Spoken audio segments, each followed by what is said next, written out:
It's time to make it. Just give it a try. 'Cause you can make it like the old fat guy.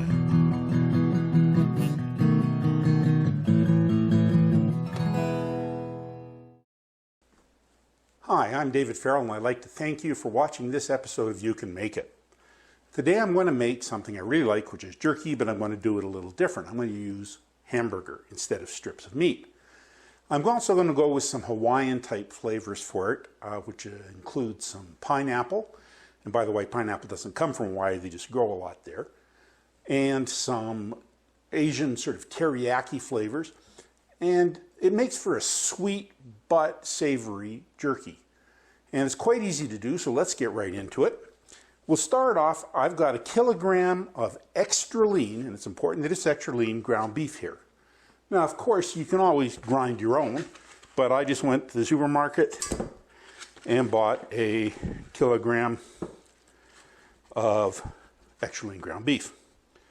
Now, what we're going to do from there is add the liquid ingredients of our jerky. We're going to start off with 90 milliliters of soy sauce, which is 1/3 cup plus a tablespoon, and 50 milliliters or 1/4 cup of pineapple juice,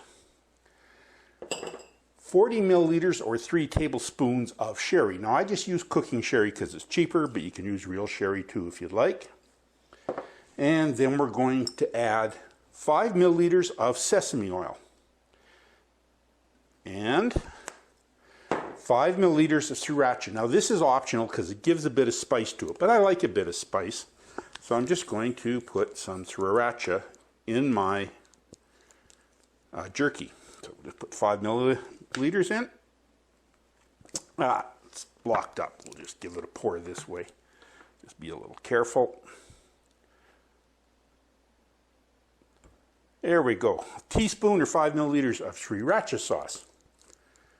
And now we're going to put some dry ingredients in our jerky. And what I have here is 35 milliliters or a tablespoon plus 2 teaspoons of brown sugar. I have 5 milliliters or a teaspoon of ginger. I have 5 milliliters of garlic powder and 5 milliliters of onion powder. That's a teaspoon each.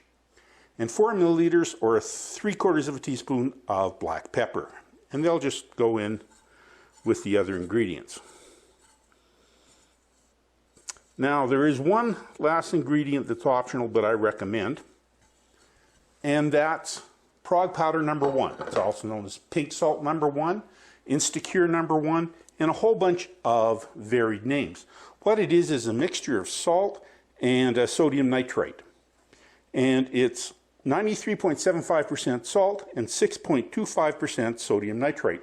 So you want to check the container when you buy it, whether it's pink salt, Instacure, all these things. Make sure you have that ratio. What it does is it gives the jerky a nice red color and makes it last longer. Now, I'm going to be using 2.6 grams, and I recommend you weigh it, of prog powder number 1. If you really don't have a little scale you can measure with, you're going to use 2.5 milliliters or 1/2 teaspoon of prog powder number 1 or pink salt number 1 or whatever they're calling it where you are. And we'll just put that in. And that's all of our ingredients. So what we're going to do now is just mix this up thoroughly. So make sure your hands are nice and clean.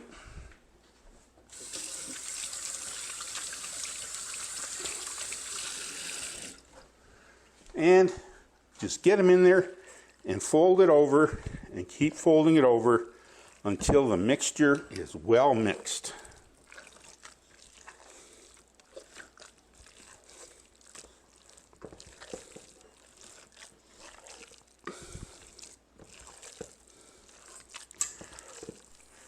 You want to mix for about 5 minutes. It just started to get a real sticky feeling. And now this is just going to get covered and go in the fridge overnight to let the flavors get all the way through the beef. And then tomorrow, we're going to smoke it up and make our jerky. I'll see you tomorrow. So I put the hamburger mixture in the refrigerator for over 24 hours. And now it's time to form it into jerky strips. So I put half the meat onto a sheet of wax paper, and I'm going to put another sheet of wax paper on top of it. We just want to press it out until it gets close to 1/4 of an inch thick. So just thin it out with your hands. There we go. Now we just want to take a rolling pin to it and make it even. Don't press too hard or you'll press right through the meat. Just slowly roll over it. And when you get to the edges, don't roll any more that way. Just roll from the center out until it looks like it's about 1/4 of an inch. So we'll just take a look here with a little bit of a ruler. Yeah, that's pretty well, a little thick yet. We'll give it a little bit more. Just a little bit more like that.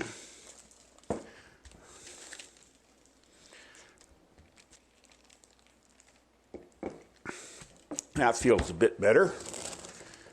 And that is 1/4 of an inch, pretty well right on. So now that we've cut it to 1/4 of an inch thickness, just make sure you knock down any high points. Just take a knife and cut it into strips. And make them any size you want, but I like them a little bit more than an inch, maybe 1.5 inches.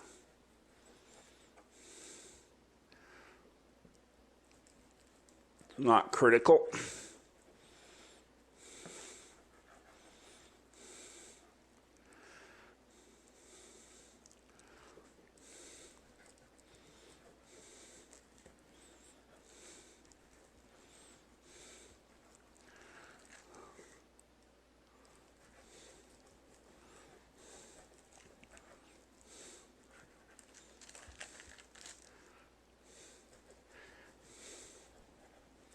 Now any pieces that crumble off like this or like this, just take them away, and what we'll do is we'll roll them out again in a second.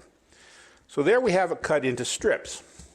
Now, what length do you like them? That's really a matter of personal preference as well. Just cut it into whatever lengths you like. And if you got short little pieces like this, they can be rolled out again later. But we're just going to take each strip piece and put it on our smoker rack. Now this can be done in a 200-degree oven as well. Just put it in a rack over a tray in the oven. But it's important that air can get around to all the slices. So I'm just going to keep cutting these up and putting them on the rack, and then I'll do the other half of the hamburger and we'll be ready to go out to the smoker. So I'll see you there shortly. I've preheated my smoker to 200 degrees Fahrenheit, and I'm going to put the jerky in. So let's get it in the smoker. Now, I like to go about the first 30 minutes of smoking with no smoke in it. It just gives a dry surface on the jerky that doesn't take up as much smoke, and it won't be as strongly smoke flavored. If you like really strong smoke flavor, go ahead and give it smoke right from the beginning if you'd like to. So I'm going to put this in the smoker for 2 hours, but depending on the amount of direct heat from your smoker, it can take less or more time. So generally I like to put it in the smoker and start checking it about 1.5 hours, and that way I'm sure I don't end up over drying it. And then I'll check it about every 15 minutes thereafter until it's done. So I'll see you when the jerky is dried. So it took pretty well 2 hours right on for the jerky to get to the texture I like. And how you tell it's the texture you like is really a little bit of a matter of taste. After about 2 hours, you can pretty well guarantee it'll be fully cooked through. And it'll have a nice crust on it. And if you break it open, there'll be some breaking along the crust surface, but it'll be nice and pink, which doesn't mean it's undercooked. That's because we use the nitrates in the prog powder #1. But if you want to make sure, give it a little bite. Delicious. But even though extra lean ground beef has very little fat in it, it still has 5 to 10% fat. And you want to get as much fat as you can out of your jerky. So what I suggest you do is put a plate with a paper towel on it and just put the jerky on it until you fill the plate up.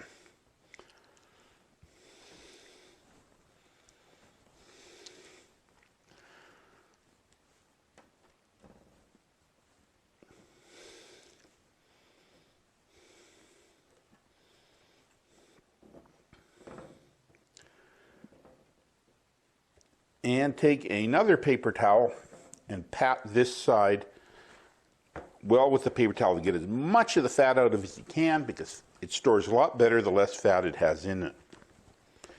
So there we've got as much fat as we can taken out of the jerky. Now, it tastes different after it cools down. So I'm going to, for my tasting, take a piece that I dabbed off a few minutes ago and should be down to room temperature. So I'm just going to grab one of the cooler pieces and let's give it a try. Like I say, you'll break it. It's got a crust and it's nice and soft on the inside. Let's give it a taste.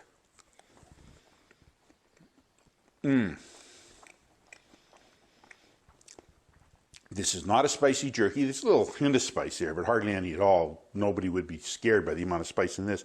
What it mostly has is the sweet Hawaiian taste from the soy and the pineapple, which is what I was going for. This is a delicious hamburger jerky, and of course, you can make it. In this episode, David made Hawaiian Hamburger Jerky. The ingredients used were 1 kilogram of extra lean ground beef, 90 milliliters of soy sauce, 50 milliliters of pineapple juice, 40 milliliters of sherry, 5 milliliters of sesame oil, 5 milliliters of sriracha sauce, 35 milliliters of brown sugar, 10 milliliters of ground ginger, 8 milliliters of garlic powder, 5 milliliters of onion powder, 4 milliliters of black pepper, and 2.5 milliliters of Prague powder number 1. For the complete recipe, visit David's blog at oldfatguy.ca. And remember, you can make it.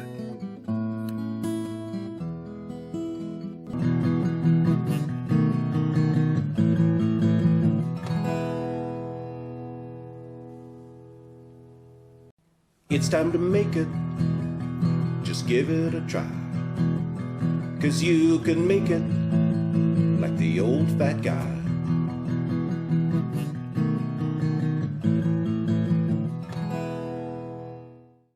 I really appreciate you stopping into this episode of You Can Make It. I'm David Farrell, the old fat guy. I'm going to make some waffles today. I love waffles. Problem with waffles is they're not very healthy. They're all white flour and sugar and syrup and butter and you know. But we're going to make them just a touch healthier by making them whole wheat waffles. And the best part about this recipe is nobody will know that it's whole wheat. It just doesn't taste like it. I add a bit of cornmeal, which gives it that crunch that you get from using just white flour, but lets you use mostly whole wheat flour and get a little bit better nutrition value out of your waffles. Now, to make waffles, you usually start off by mixing some wet ingredients together and some dry ingredients. And what we have for our wet ingredients are, in this bowl, I have 250 milliliters or 1 cup of milk. And to that I'm going to add 15 milliliters or 1 tablespoon of lemon juice. That just curdles the milk a bit and gives sort of a buttermilky kind of taste to it. So we'll just stir those together. And to that milk I'm going to add 1 egg yolk. So I have here an egg, and I'm going to take the yolk out and save the white because we're going to use it later. So we'll just separate the yolk from the white. There we go. And put the yolk in with the milk. Save that for later. So now I've got the egg yolk in there. I'm also going to add some melted butter, 25 milliliters or 2 tablespoons of melted butter.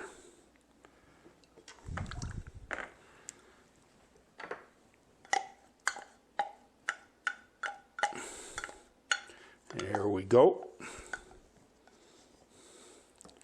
And we're going to add 30 milliliters or 2 tablespoons plus 1 teaspoon of vegetable oil. And we're just going to stir those together to combine the liquids.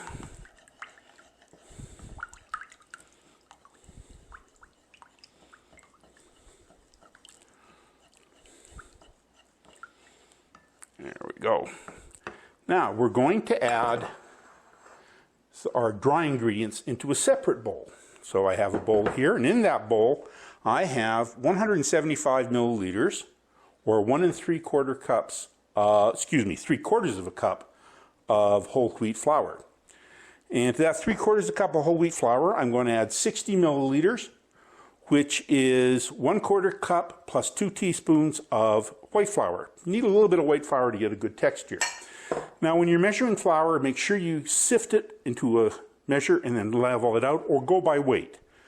175 milliliters, or 3/4 of a cup of whole wheat flour, weighs 107 grams, and the 60 milliliters of white flour weighs 37 grams. So I actually weighed to get it right on. So now that they're together, we're just going to mix some remaining dry ingredients in. And what those are is 20 milliliters, or 4 teaspoons of cornmeal, 15 milliliters of sugar, 7 milliliters, or 1.5 teaspoon of baking powder, 2 milliliters, or 1/2 teaspoon of salt, and 1 milliliter, or 1/4 teaspoon of baking soda. And just add those to the dry ingredients.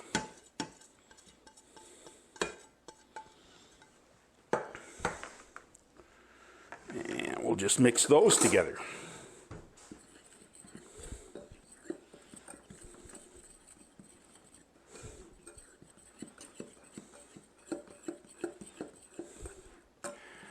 And once we've got them reasonably well mixed, we're going to add the dry ingredients into the liquid ingredients. Just pour them in, and you just want to stir them till they're just combined. You don't want to make a batter. You don't care about a few small lumps. So let's just stir those together.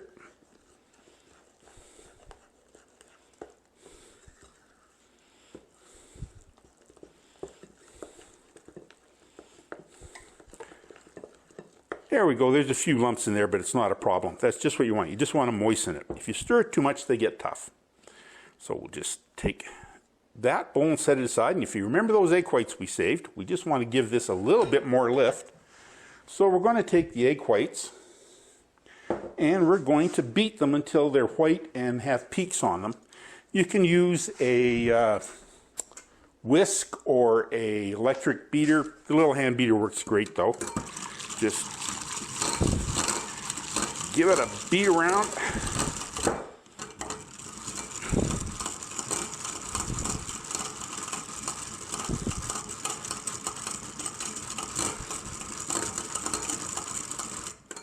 I haven't quite got peaks on them yet, so we'll give it a bit longer.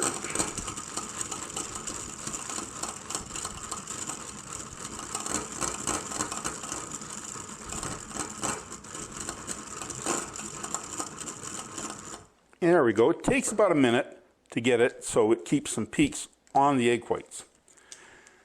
And we're just going to turn those egg whites into the waffle batter and fold them in. So just put them on top, and you want to just gently fold them in. Just fold it over like that until the egg whites are combined. The beating just gives it a little bit more air.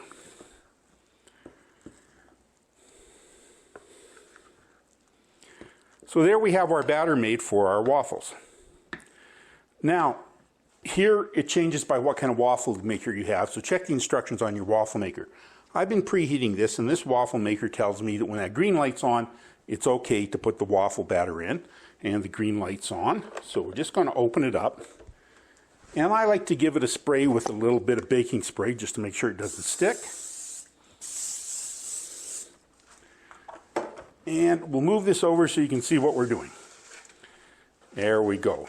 So there is our waffle maker sprayed with the waffles preheated, and it tells me to put a 1/2 cup of batter on each half of the waffle maker. Just spread it around a bit. And another 1/2 cup on the other one. Now that 1/2 cup is 125 milliliters in metric. So there we go. Now I like blueberries in my waffles. This is an optional thing. You can put some blueberries in it, use frozen or fresh, but don't mix them with the batter or they'll break and turn your batter purple. So just spread some on here when you pour them on. There we go.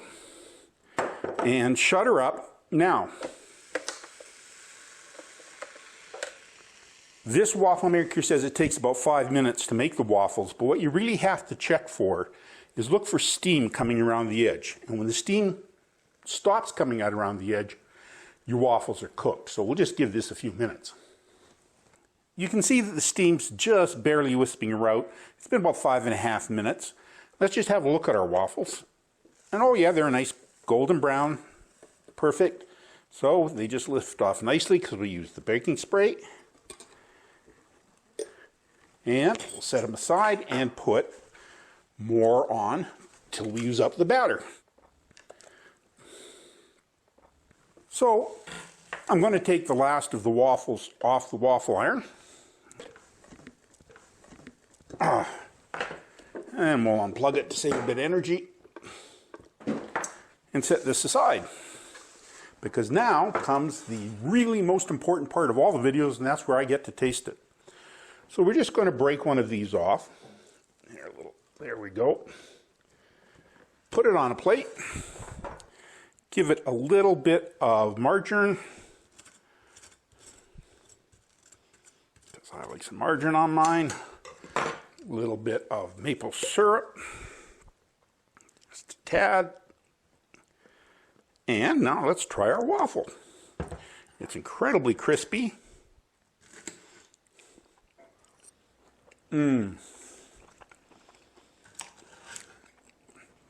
It's still really crispy because the cornmeal gives it some extra crisp. The blueberries give it an extra touch of sweet. The inside is creamy and delicious. This is a waffle that tastes great, and nobody will know that it's got mostly whole wheat in it. The only thing they need to know is that you can make it. In this episode, David made whole wheat waffles. The ingredients used were 15 milliliters of lemon juice, 250 milliliters of milk, 1 egg, 25 milliliters of melted butter, 30 milliliters of vegetable oil, 175 milliliters of whole wheat flour, 60 milliliters of flour, 20 milliliters of cornmeal, 15 milliliters of sugar, 7 milliliters of baking powder, 2 milliliters of salt, 1 milliliter of baking soda, and optionally 250 milliliters of blueberries. For the complete recipe, visit David's blog at oldfatguy.ca. Remember, you can make it.